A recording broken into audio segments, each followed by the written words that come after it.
Hi everyone, it's Emmanuel Kadosh. I wanted to invite you all to subscribe to ILTV Plus, where you can find our daily news and updates about Israel. And not only that, but live feeds, entertainment, our kosher food show, and so much more.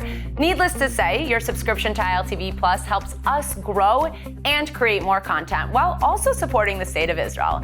Our app is available on all platforms and devices, so I'll see you guys there. Welcome to ILTV's Israel Daily. I'm Lital Shemesh, and coming up in today's newscast, hospital staff on strike as patients becoming increasingly violent and the government refuses to step in. Meanwhile, a terror victim was refused the opportunity to speak at his attacker's early release hearing, but the terrorist who stabbed him giving open court. And finally, Ben & Jerry's ice cream as well as parent company Unilever in trouble again. The brand is now forcing its controversial opinions on its staff.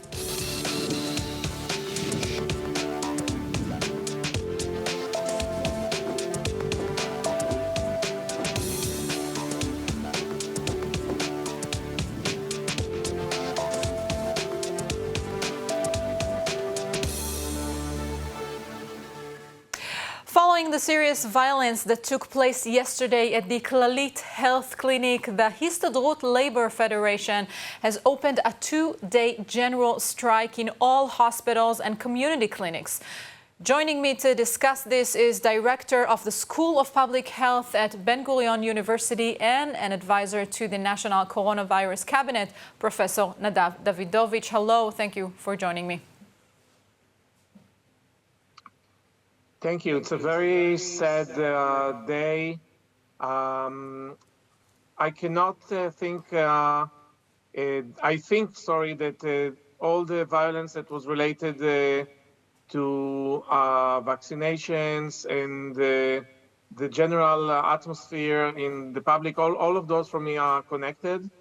I think that it's great that there's money that was budget allocated to have better connection to the police, but this is not enough. We need to rethink how the situation both in hospitals and in the community, by the way, not just in clinics, also in mother and child healthcare centers, how we are having a more workforce, how people that are overworked after 2.5 years of COVID, how we are taking all of this together and bringing it into a very different situation. Police is not enough.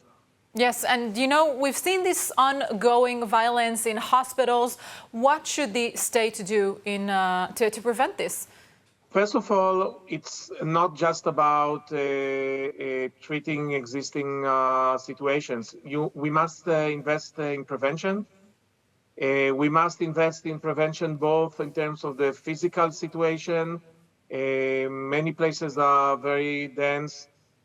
We need to engage much more with the healthcare workforce already when they are studying. We're doing simulations, by the way. And yes, we need better enforcement. But I think that as long as the system is so overworked, this will continue. And unfortunately, it's something more general because the political atmosphere and all the social media and things that you see also in other places, not just in hospitals, this is, of course, influencing. So we need something that is much more integrated, including starting from education in elementary schools, working with healthcare workforce in the community. We are doing in the Negev lots of work with the communities, with the Bedouin community, with other communities. And I think this kind of an ongoing relationship, it's also creating trust, and that's something also to think. Yes, and what does the Histadrut want to achieve? What are the goals of this strike? When you have extreme situation, you want to have the attention of decision makers. You want to have the attention of the public. I think these are things that you cannot just ignore. especially as it is now not just in hospitals, it's now also in the community. And to watch full episodes of ILTV's Israel Daily and tons of other content from Israel, visit our website at iltv.tv or download the ILTV Plus app.